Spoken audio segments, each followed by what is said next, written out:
Speaker, I voted Remain in 2016 and I did not hide my disappointment at the outcome. But since then I've honoured the result of the referendum. I've watched as the negotiations have progressed. I've learnt, as mentioned by my right honourable friend, the member for Derby South earlier on, and I was willing to go along with the government's negotiations and plans to leave the European Union. I was always clear that the people in my constituency, the 52% that voted to leave, did not vote to make themselves or their families worse off, nor did they vote to diminish our country's status in the world. The people campaigning for Brexit never said at any stage that things would be worse. They accused opponents of being doommongers and peddlers of Project Fear.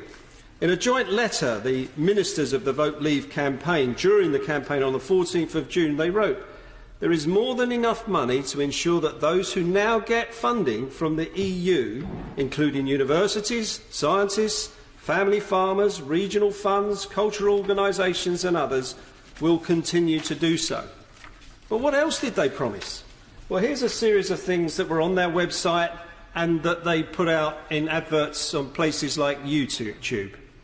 Hundreds of new schools, more primary places in our current schools, more spending on scientific research, more health spending, raise pay for junior doctors, abolish prescription charges, building new hospitals, maintain all current EU spending, more public support for agriculture, new roads, improving railways, expanding regional airports, reversing changes to tax credits, paying state aid to the steel industry, new submarines, protecting research grants, and the old chestnut pothole repairs.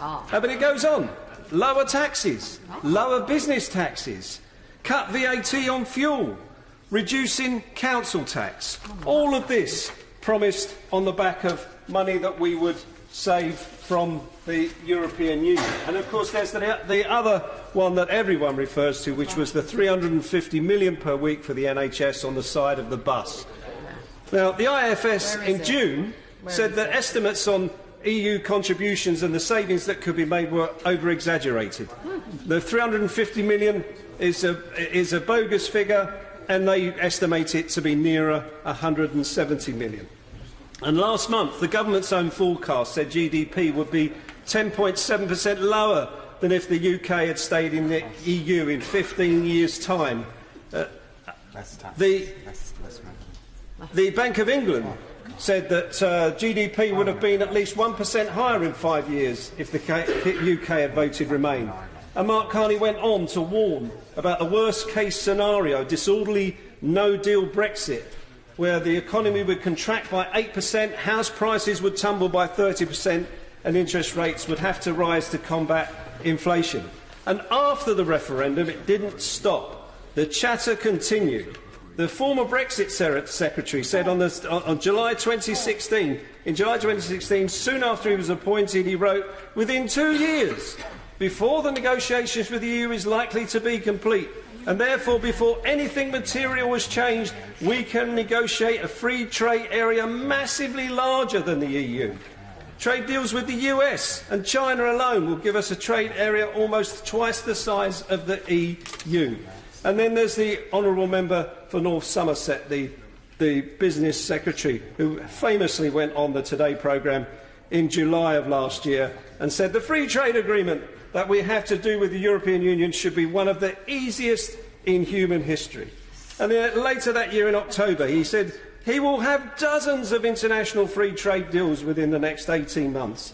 And then he went on to say that Britain will simply copy and paste existing EU deals with third countries. Now that is actually quite an admission, because my constituents would ask, what did they vote for when they voted Brexit, the 52%, if they're simply going to cut and paste deals from the European Union to do trade deals once we've left the European Union?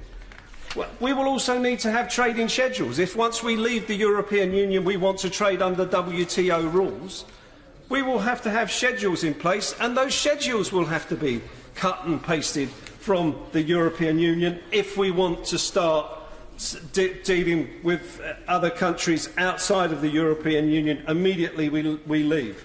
The WTO has rules. It recognises us under EU trade deals. And if we want to begin trading without any problems, we will have to stick with them. All those who make the argument that leaving is simple have failed to explain the complexities of WTO rules.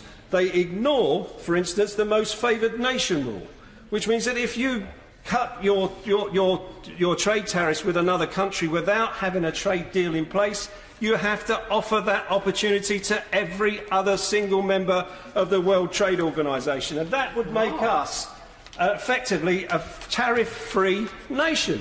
And we would be then open to cheap imports, undermining jobs and local businesses. And the notion that we are complete free agents if we just walk out of the European Union is and always has been a complete fabrication.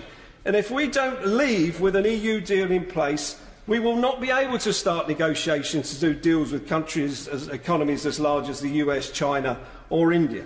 Now, I have listened to the arguments, I've listened and I've learned, and it's clear that the Prime Minister's proposal is the worst of all worlds. Yeah.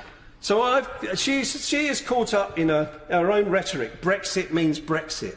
No deal is better than a bad deal. Well, now we know that no deal is the bad deal. And my constituents who voted to leave, those who voted to leave, wanted sovereignty back to this Parliament. They wanted to take control of their borders and stop payments to the European Union. But they did not vote to make themselves worse off. And this proposal will be lost in the vote next week. And no doubt there will be a vote of confidence, and I and my colleagues on this side will vote against this government. But assuming the Tories' allies re-rat, the Prime Minister will then be charged with bringing back her Plan B within 21 days. Now, I've added my name to amendments that will mean that we will get meaningful votes here in this House, that the Parliament is taking back control. There is no majority in this House for no deal, and the amendment from the Right Honourable Gentleman from Beaconsfield means that we will get a vote to deliver just that we will stop no deal. So the Prime Minister should stop threatening members of this House with, if we vote down her deal, it means that we will have to vote for no deal. It's time that we started talking to people about how we take this issue forwards, and I believe that eventually we will have to suspend Article 50 and continue negotiations with the European Union.